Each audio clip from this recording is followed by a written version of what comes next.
ಹೀಗೆ 6 ಜನ ಮಕ್ಕಳು, ಯಮ, ಯಮುನೆ, ಮನು, ಶನೇಶ್ವರ, ಸಂವರ್ಣ, ಸ್ಥಪತಿ ಅಂತ. ಈ 6 ಜನ ಮಕ್ಕಳಲ್ಲಿ ಇಬ್ಬರು ಅತ್ಯಂತ ಪ್ರಮುಖ ಸ್ವಾಮಿ. ಯಾರು? ಯಮ ಮತ್ತು ಶನಿದೇವ. ಇವರಿಬ್ಬರು ಅಣ್ಣ ತಮ್ಮಂದಿರಿದ್ದಾರಲ್ಲ, ಒಂದೇ ತರದ ಕಾರ್ಯ ಇವರಿಬ್ಬರದು. ಯಾರದು? ಯಮನದು ಮತ್ತು ಶನಿದೇವಂದು. ಇಬ್ಬರದು ಒಂದೇ ತರ. ಏನು ಗೊತ್ತಾ? ತಪ್ಪು ಮಾಡಿದ ಮಾನವರಿಗೆ ಸತ್ತ ಮೇಲೆ ನರಕ ತೋರಿಸೋನು ಯಮ. ಅಹಂಕಾರದಿಂದ ಈ ಲೋಕದಲ್ಲಿ ಮೆರವಂತ ಮಾನವರಿಗೆ ಜೀವನದಲ್ಲೇ ನರಕ ತೋರಿಸೋನು ಶನಿ. ಅಂತ ಪ್ರಬಲ ಇವನು, ಸಾಮಾನ್ಯವಾದವನಲ್ಲ. ಈತ ಜನಿಸಿದ ಗಳಿಗೆ ಬಂಗಾರದ ತೊಟ್ಟಿಲಲ್ಲಿ ಮಲಗಿದ್ದ ಮಗುವನ್ನ ಕಂಡಂತ ತಂದೆ ಇವನ ಮೈಬಣ್ಣ ಕಪ್ಪಾಗಿದ್ದ ಕಾರಣ ಒಂದು ಕ್ಷಣ ಅಸಹ್ಯ ಪಟ್ಟ ಎಂದು ತಂದೆಯ ಮೇಲೆ ಕ್ರೂರ ದೃಷ್ಟಿ ಬೀರಿ ತಂದೆಯನ್ನೇ ಕಡುಕಷ್ಟಕ್ಕೀಡು ಮಾಡಿದ. ಅದಲ್ಲದೆ ಗುರುಗಳಾದಂಥ ಬೃಹಸ್ಪತಾಚಾರ್ಯರು ನಾನೇ ಜ್ಞಾನವಂತ ಎಂದು ಅಹಂಕಾರ ಪಟ್ಟ ಕಾರಣ ಒಂದು ಕಾಲು ಜಾವ ಜನ್ಮರಾಶಿ ಪ್ರವೇಶ ಮಾಡಿದ್ದು ಸ್ವಾಮಿ. ಆ ಕಾಲು ಜಾವದೊಳಗೆ ಗುರುವಿಗೆ ಪ್ರಾಣ ಸಂಕಟವನ್ನು ತಂದೊದಗಿಸಿದ್ದ. ಪ್ರಾಣ ಸಂಕಟ. ರಾಜಾದಿರಾಜರ ಜನ್ಮರಾಶಿ ಪ್ರವೇಶ ಮಾಡಿ ಕಾಡಿದ್ದಾನಪ್ಪ. ಹರಿಶ್ಚಂದ್ರ ಮಹಾರಾಜ ಮಡದಿ ಮಕ್ಕಳ ಮಾರಾಟ ಮಾಡಿ ಸ್ಮಶಾನ ಕಾಯಲು ಶನಿ ಪ್ರಭಾವವೇ ಕಾರಣ. ಧರ್ಮಿಷ್ಠರಾದ ಧರ್ಮರಾಯ ತಮ್ಮಂದಿರೊಡಗೂಡಿ ವನವಾಸ ಮಾಡಲು, ಅರಣ್ಯವಾಸ ಮಾಡಲು ಶನಿ ಪ್ರಭಾವವೇ ಕಾರಣ. ಬಣ್ಣಿಸಲಸದಳ ಶನಿ ಪ್ರಭಾವವನ್ನ ತಂದೆ, ತಾಯಿ, ಗುರು, ಬಂಧು, ಬಾಂಧವ, ಅಣ್ಣ, ತಮ್ಮ ಎಂಬ ಭೇದ ಭಾವವಿಲ್ಲದೆ ಸಿರಿ ಬಂದ ಕಾಲಕ್ಕೆ ಮೆರೆದು ಜ್ಞಾನವಂತನೆಂಬ ಅಹಂಕಾರ ತೋರಿದ ಪ್ರತಿಯೊಬ್ಬರ ಜನ್ಮರಾಶಿ ಪ್ರವೇಶ ಮಾಡಿ ಬದುಕಲ್ಲಿ ನರಕ ತೋರಿಸ್ತಾನೆ. ವಿಪ್ರೋತ್ತಮನ ಮಾತನ್ನು ಕೇಳಿ ಕೋಪದಿಂದ ಕುದಿದು ಹೋದ ವಿಕ್ರಮರಾಜ, ಅಯ್ಯ ವಿಪ್ರೋತ್ತಮ, ನಿಲ್ಲಿಸು, ನಿನ್ನ ಮಾತುಗಳನ್ನು ಅಲ್ಲಿಯೇ ನಿಲ್ಲಿಸು. ಏನು ಹೇಳಿದೆ ನೀನು? ತಂದೆ ತಾಯಿಗಳಿಗೆ ಕಷ್ಟ ಕೊಟ್ಟ, ಗುರುಗಳನ್ನು ನೇಣುಗಂಬದ ಮುಂದೆ ನಿಲ್ಲಿಸಿದ, ಹರಿಶ್ಚಂದ್ರ ಮಹಾರಾಜನ ಮಡದಿ ಮಕ್ಕಳ ಕ್ರಯ ಮಾಡಿಸಿದ, ಸತ್ಯಸಂಧನಾದಂಥ ಧರ್ಮರಾಯನನ್ನೇ ವನವಾಸ ಮಾಡುವಂತೆ ಮಾಡಿದ. ಅಯ್ಯೋ, ಇಷ್ಟೆಲ್ಲ ಮಾಡಿದವನು ದೇವನಾಗಲು ಯೋಗ್ಯನೇನೋ ವಿಪ್ರೋತ್ತಮ? ನೀನಾಡುತ್ತಿರುವ ಮಾತುಗಳನ್ನು ಒಪ್ಪಲು ಸಾಧ್ಯವೇ ಇಲ್ಲ. ಕೇಳು, ಗುರುವನು ಕಾಡಿದ ಮೂಢನನು ದೇವನೆನ್ನುವುದು ಸರಿಯೇ ವಿಪ್ರ.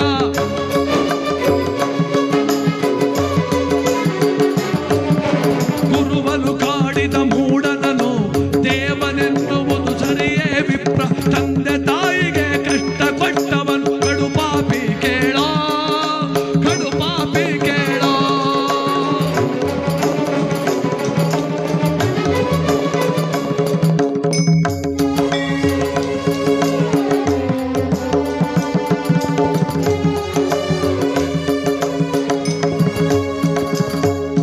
ಸತ್ಯಸಂಧರಿಗೆ ಸಂಕಟವಿತ್ತು ಅಂತಸವನ್ನು ಪಡುವವನು ದೇವರೇ.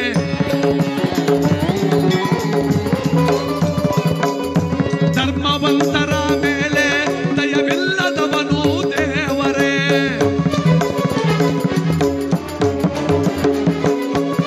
ಸತ್ಯಸಂಧರಿಗೆ ಸಂಕಟ ಕೊಟ್ಟು ಸಂತಸ ಪಡುವನು ದೇವರೇ.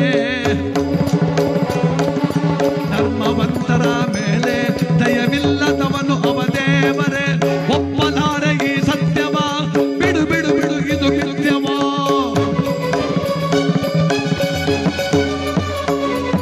ಗುರುವನು ಕಾಡಿದ ಮೂಢನನು ದೇವರೆನ್ನುವೆಯ ವಿಪ್ರ.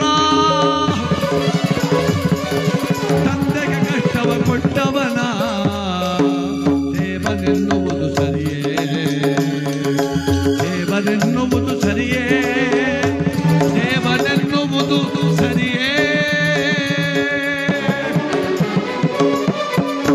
ವಿಪ್ರೋತ್ತಮ, ಧರ್ಮವಂತರ ಮೇಲೆ ದಯವಿಲ್ಲದವನು, ಸತ್ಯವಂತರಿಗೆ ಸಂಕಟ ಕೊಡುವನು, ಎತ್ತವರಿಗೆ ನೋವನ್ನುಂಟು ಮಾಡುವನು, ಗುರುವನ್ನು ನೇಣುಗಂಬದ ಮುಂದೆ ನಿಲ್ಲಿಸುವನು, ದ್ರೋಹಿಯ ಹೊರತು ದೇವನಲ್ಲ.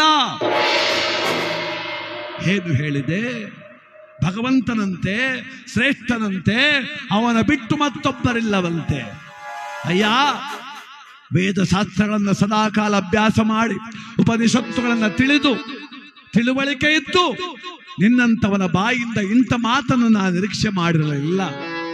ಕೇಳು, ನನ್ನ ಈ ನಾಡಿನಲ್ಲಿ ಯಾರಾದರೂ ತಂದೆ ತಾಯಿಗಳಿಗೆ ಕಷ್ಟ ಕೊಟ್ಟಿದ್ದರೆ ಅವರ ಕೈ ಕಡಿಸುತ್ತಿದ್ದೆ. ಯಾರಾದರೂ ಗುರುವನ್ನು ಕಾಡಿಸಿದ್ದರೆ ಅವರ ಕಾಲು ಕತ್ತರಿಸುತ್ತಿದ್ದೆ. ಯಾರಾದರೂ ಸತ್ಯವಂತರಿಗೆ ಸಂಕಟ ತಂದಿದ್ದರೆ ಅವರಿಗೆ ಅನ್ನ ನೀರಿಲ್ಲದೆ ಅಲಸುತ್ತಿದ್ದೆ. ದೇವನಂತೆ ದೇವರು, ಅವನ್ಯಾವ ದೇವರಯ್ಯ? ಆರೋಗ್ಯ ಕೊಡುವನು ಸೂರ್ಯದೇವ ದೇವರು, ಕಳಂಕ ತೊಳೆವ ಚಂದ್ರನು ದೇವರು, ದುಷ್ಟ ಶಕ್ತಿಗಳಿಂದ ಮಾನವರನ್ನು ಕಾಪಾಡುವ ಅಂಗಾರಕ ದೇವರು, ವಿಶಿಷ್ಟವಾದ ಬುದ್ಧಿ ಕೊಡುವ ಬುದ್ಧಿದೇವ ಬುಧನು ದೇವರು, ಬಲವೆಂದರೆ ಗುರುವು, ದೆಸೆಯೆಂದರೆ ಶುಕ್ರ,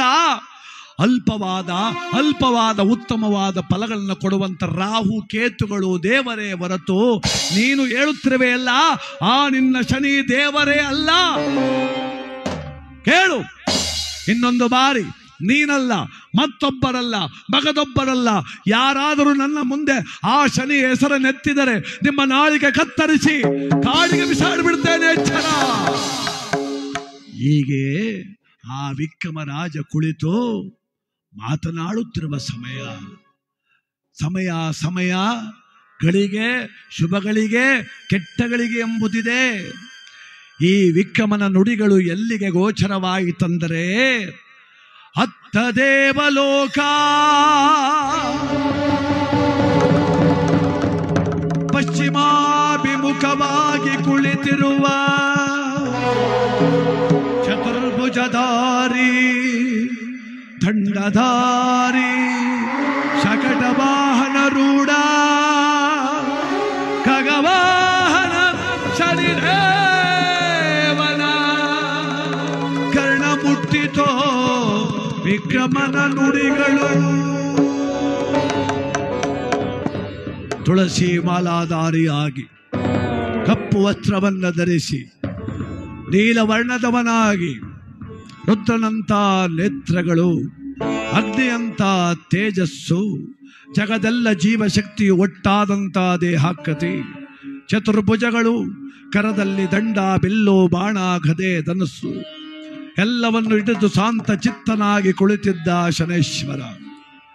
ಅವನ ಮುಂದೆ ಅವನ ಧರ್ಮಪತ್ನಿಯಾದಂಥ ಜ್ಯೇಷ್ಠಾದೇವಿ ಮನಸ್ಸಿನಲ್ಲಿಯೇ ಲೋಕದ ಸಂಕಲ್ಪವನ್ನು ನೆನೆಯುತ್ತ ಕುಳಿತಿದ್ದ ಭಗವಂತ ವಿಕ್ರಮನಾಡದ ನುಡಿಯನ್ನು ಕೇಳಿ ಥಟ್ಟನೆ ಕಣ್ಬಿಟ್ಟ. ಯಾವುದೇ ಕುಚೋದ್ಯದ ಕುಹಕದ ನುಡಿಗಳು ಸಪ್ತಲೋಕದಲ್ಲಿ ಯಾವ ಲೋಕದಿಂದ ಈ ನುಡಿಗಳು ಕೇಳಿ ಬರುತ್ತಿವೆ? ಗೋಲೋಕ, ಮಾಳವ ದೇಶ, ಉಜ್ಜಯಿನಿ ಪಟ್ಟಣ, ವಿಕ್ರಮ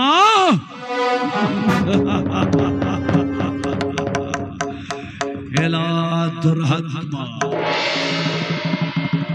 ಅಲ್ಪಾಯು ಮಾನವ ದೈವ ಶಕ್ತಿಯನ್ನು ವಿಮರ್ಶೆ ಮಾಡುತ್ತಿರುವೆ.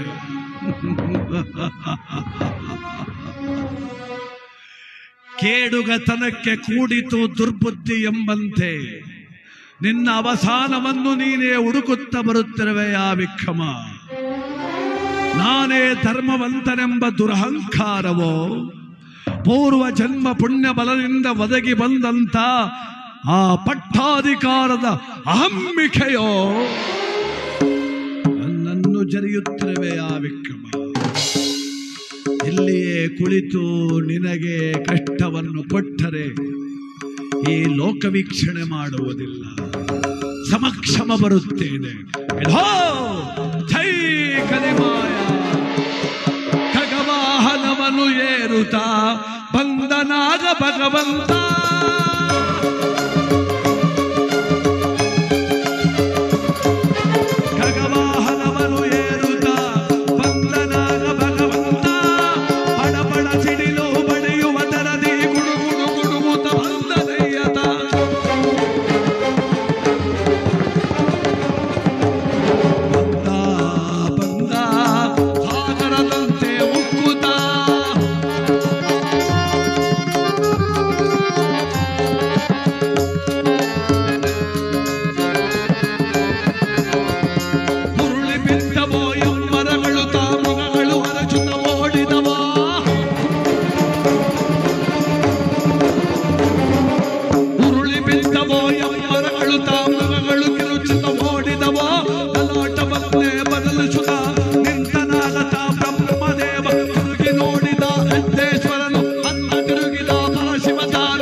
ಸಿಡಿಲಿನ ಆರ್ಭಟವನ್ನು ತೋರುತ್ತಾ ಸಾಗರ ಉಕ್ಕುವ ತೆರದಲ್ಲಿ ಬಂದು ಆಸ್ಥಾನದಲ್ಲಿ ಥಟ್ಟನೆ ಪ್ರತ್ಯಕ್ಷನಾದ. ಶ್ರೀದೇವರ ಪಾದಕ್ಕೆ ಗೋವಿಂದ, ಗೋವಿಂದ. ಛಾಯಾತನಿನ ಪಾದಕ್ಕೆ ಗೋವಿಂದ, ಗೋವಿಂದ. ಆದಿತ್ಯಾದಿ ನವಗ್ರಹ ಪಾದಕ್ಕೆ ಗೋವಿಂದ, ಗೋವಿಂದ. ಭಗವಂತ ಪ್ರತ್ಯಕ್ಷನಾದ ಕ್ಷಣ ನಿಂತ ನೆಲವೇ ಒಂದು ಕ್ಷಣ ಗುಡುಗಿದಂತಾಯಿತು. ಇಡೀ ಉಜ್ಜಯಿನಿ ಪಟ್ಟಣ ಪ್ರಳಯಕ್ಕೆ ಸಿಲುಕಿದಂತೆ ನಡುಗಿತು. ಕೆಲವರು ಮೂರ್ಛಿತರಾದರು, ಕೆಲವರು ಹೋಡ ಹೊತ್ತಿದರು, ಕೆಲವರು ಶಿಲೆಯಂತೆ ನಿಂತರು. ಸಿಂಹಾಸನದ ಮೇಲೆ ಕುಳಿತಿದ್ದ ಮಹಾನುಭಾವ ವಿಕ್ರಮರಾಜ ನೋಡಿದವನೇ ಆಶ್ಚರ್ಯಚಕಿತನಾದ, ದಿಗ್ಮೂಢನಾದ. ಇಲ್ಲ, ಇದಾವ ದಿವ್ಯ ಶಕ್ತಿ ಇದ್ದಕ್ಕಿದ್ದಂತೆ ಬಂದು ನನ್ನ ಸಭೆಯಲ್ಲಿ ಪ್ರತ್ಯಕ್ಷವಾಯಿತಲ್ಲ. ಹೇ, ಯಾರು ನೀನು? ಆಗ ನಕ್ಕ ಭಗವಂತ,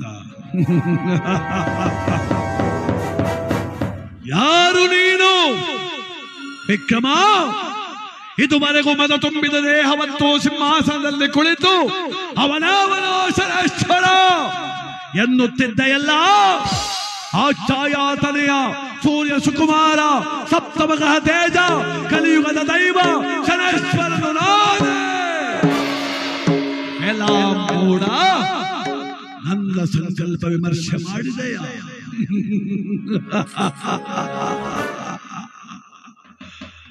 ಜನನ ಮರಣಗಳ ನಡುವೆ ಬಿದ್ದು ನರಳಾಡುತ್ತ ರೋಗ ರುಜಿನಗಳ ಗೂಡಾಗಿ ಒಂದಲ್ಲ ಒಂದು ದಿನ ಪಂಚಭೂತದಲ್ಲಿ ಲೀನವಾಗುವ ದೇಹವಂತ ನೀನು ಜನನ ಮರಣವನ್ನೇ ಗೆದ್ದು ತ್ರಿಮೂರ್ತಿಗಳ ಆಶೀರ್ವಾದವನ್ನೇ ಪಡೆದು ಮುಕ್ಕೋಟಿ ದೇವರ್ಗಳ ದಿವ್ಯ ಶಕ್ತಿಯನ್ನು ಒಳಗೊಂಡಿರುವ ನನ್ನನ್ನು ನೀಚ ಎಂದೆಯೇನೋ ಕ್ಷುಲ್ಲಕ ದೊರೆಯೇ.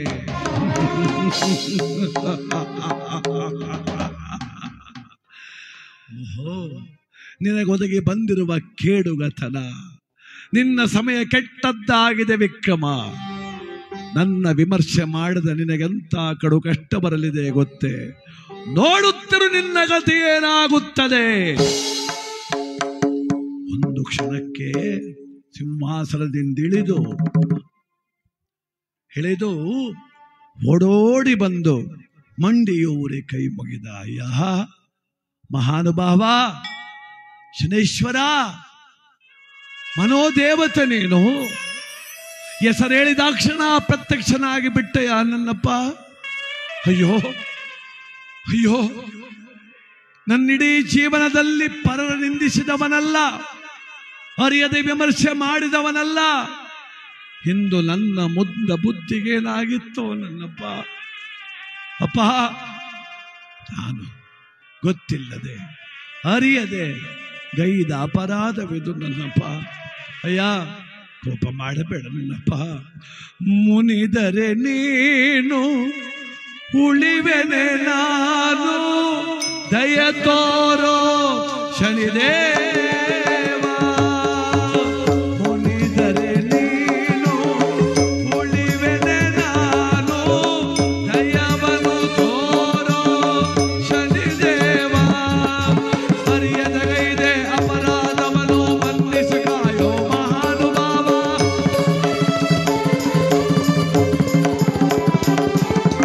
ಅರಿಯದ ಗೈದೆ ಅಪರಾಧವನ್ನು ಮನ್ನಿಸಿ ಕಾಯೋ ಮಹಾನುಭಾವ. ಮುನಿದರೆ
ನಾನು ಮಾಳವ ದೇಶದ ಅಧಿಪತಿ, ಧರ್ಮದಿಂದ ಈ ಸಾಮ್ರಾಜ್ಯವನ್ನು ಪಾಲನೆ ಮಾಡ್ತೇನಪ್ಪ.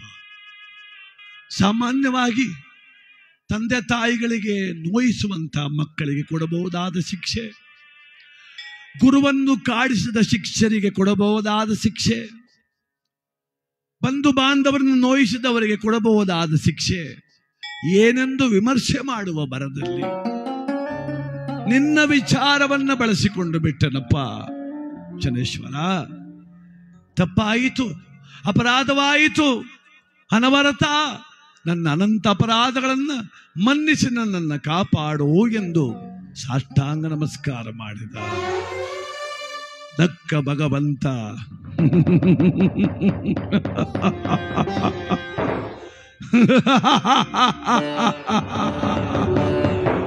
ವಿಕ್ರಮ, ಸಾಮಾನ್ಯ ಸೇವಕ ನುಡಿದ ಮಾತಲ್ಲವಿದು,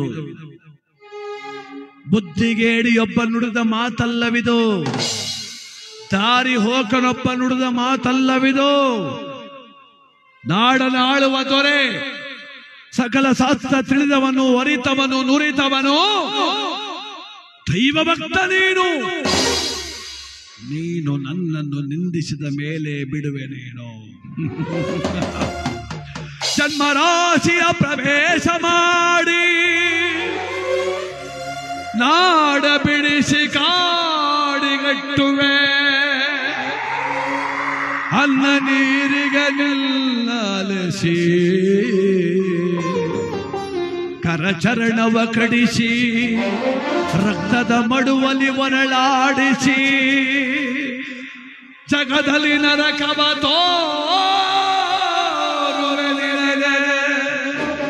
ಎನ್ನ ಮಾತೆ ಛಾಯಾದೇವಿ ಪಾದದಾಣೆ, ಎಲ್ಲ ಪಿತರವಿಯ ಪಾದದಾಣೆ, ಎಲ್ಲ ಗುರುಪಾದ ಸಾಕ್ಷಿ ಬಿಡನೋ ನಿಲ್ಲ ವಿಕ್ರಮ. ಒಂದಲ್ಲ ಎರಡಲ್ಲ 7.5 ವರ್ಷ ವಿಕ್ರಮ ನಾಡ ಬಿಡಿಸಿ ಕಾಡಿಗಟ್ಟಿ ಅನ್ನ ನೀರಿಗೆ ಅಲಸಿ ಕಳ್ಳ ನೆನೆಸಿ ಪಟ್ಟ ಕಟ್ಟಿ ಕರಚರಣಗಳ ಕಡಿಸಿ ಎತ್ತರ ಮಡುವಲ್ಲಿ ನಿನ್ನ ಒರಳಾಡಿಸಿ ಈ ಬದುಕೆ ಬೇಡ ನನ್ನಪ್ಪ, ಪ್ರಾಣವೇ ಹೋಗಲಿ ಎನ್ನುವಷ್ಟರ ಮಟ್ಟಿಗೆ ನಾ ಮಾಡದಿದ್ದರೆ ಎನ್ನ ತಾಯಿ ಛಾಯಾದೇವಿಯ ಪಾದ ಸಾಕ್ಷಿ ಜೈ ಕಲಿಮಾಯೆ ಎಂದು ಭಗವಂತ ಅದೃಶ್ಯನಾಗಿದ್ದಾನೆ. ಶನಿದೇವರ ಪಾದಕ್ಕೆ ಗೋವಿಂದ, ಛಾಯಾತನೆಯ ಪಾದಕ್ಕೆ ಗೋವಿಂದ.